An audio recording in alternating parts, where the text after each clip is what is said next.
আসসালামু আলাইকুম। সুপ্রিয় দর্শক, হৃদয় বাংলাদেশ পেজ থেকে আপনাদের সকলকে জানাচ্ছি সাদর সম্ভাষণ। একটু আগে যে দৃশ্যটি আপনারা দেখলেন, এটি বর্তমানে ব্রিটেনে ভীষণভাবে মাথাচাড়া দিয়ে উঠেছে। বর্ণবাদী যে বিষয়টি, আসলে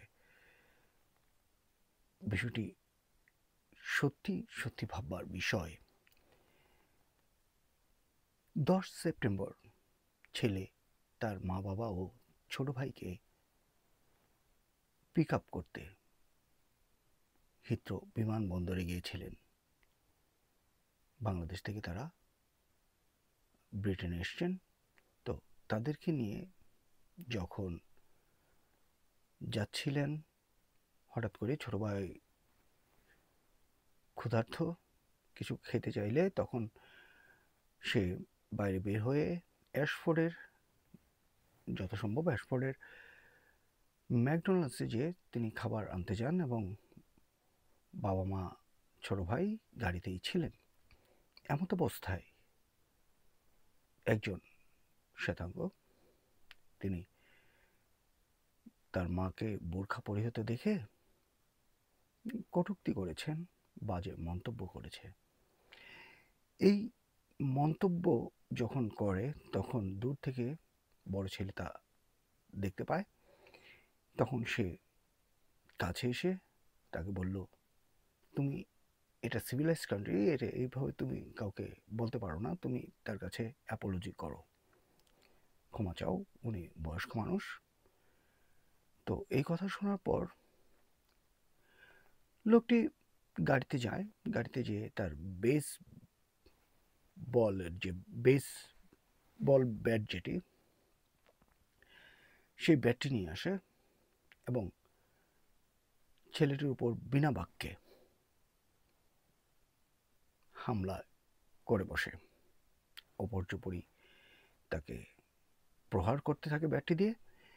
এবং মানে ভাবনার বিষয় যে সেখানে বোধহয় ওই লোকটির পিতা বা কেউ ছিল, সেও আসে আসে আসে সেও আসে। সে এসে যুবককে, বাংলাদেশি যুবককে ধরে মুখ,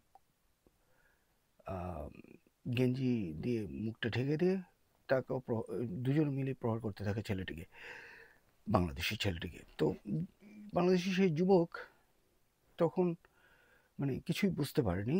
এমন অবস্থায় কয়েকটা ব্যাটের বাড়ি তার মাথায়ও লাগে এবং মাথা ফেটে রক্ত ঝরতে থাকে। এবং এরপর তারা গাড়িতে উঠে চলে যায়। যদিও যতটুকু আমরা শুনতে পেরেছি যে মাও গাড়ি আটকাতে চেষ্টা করে, তখন ছেলে বলে যে না, এটা আরও ভয়ানক আকার ধারণ করবে, ওদেরকে যেতে দেওয়াই ভালো। তারপর তারা চলে আসে এবং ছেলেটি মাথায় বেশ কয়েকটি শিলি পরে, স্টিচ পরে। তো বর্ণবাদী এখন মাথা চাড়া দিয়ে উঠেছে ব্রিটেনে। সবাই একটু সাবধানে থাকবেন। আসলে এটা আমি বলছি এই জন্য যে প্রয়োজন নেই। কোনো সমস্যা হলে, কারোর সাথে বিবাদ ঘটলে পুলিশের শরণাপন্ন হন। কারণ বাক বিতণ্ডায় জড়ানোর আমি মনে করি যে ঠিক হবে না। আর এটা ঠিক হয়ে যাবে হয়তো। এখন এই রেসিজম রেসিজমটা চলছে, রেসিজমটা থাকবে না। আর এই বিষয়গুলো যদি বাড়তে থাকে তাহলে আসলে যারা মাইগ্রেন্ট আছে এখানে, আমাদের আসলে ভাবনারই বিষয়। এখন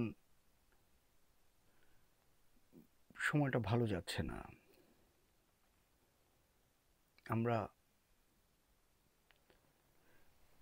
কিভাবে যে আসলে এই বিষয়গুলো সামনে কি হবে, আমি অনেকের কাছেই, অনেকের সাথে এই বিষয়গুলো আরও অনেক দিন আগে থেকেই কথা বলছিলাম। তারা বলছিল যে আসলে সামনে কি হচ্ছে কিছুই বোঝা যাচ্ছে না, কিছু একটা ঘটতে যাচ্ছে আসলে। এই জন্য আমার অনুরোধ থাকবে, সবাই সাবধানে থাকবেন। আর সবার জন্য দোয়া করা ছাড়া আর কি বা আছে। সবাই এরকম ঘটনা হলে সবাই একে অন্যের সাহায্যে চলে আসবেন, যেখানেই দেখুন না কেন। আমাদের নিজেকে রক্ষা করার দায়িত্ব আমাদেরই। তবে সামনে কি হবে কিছু বলা যায় না, আসলে যাচ্ছে না। এটাই ভালো হবে, এটাই শ্রেয় যে বাঘ বিতণ্ডায় না জড়ানো। এটা আসলে আমাদের জন্য একটি ভীতিকর পরিস্থিতির জন্ম দিচ্ছে। সবাই সাবধানে থাকবেন, ভালো থাকবেন, সুস্থ থাকবেন। আল্লাহ হাফেজ।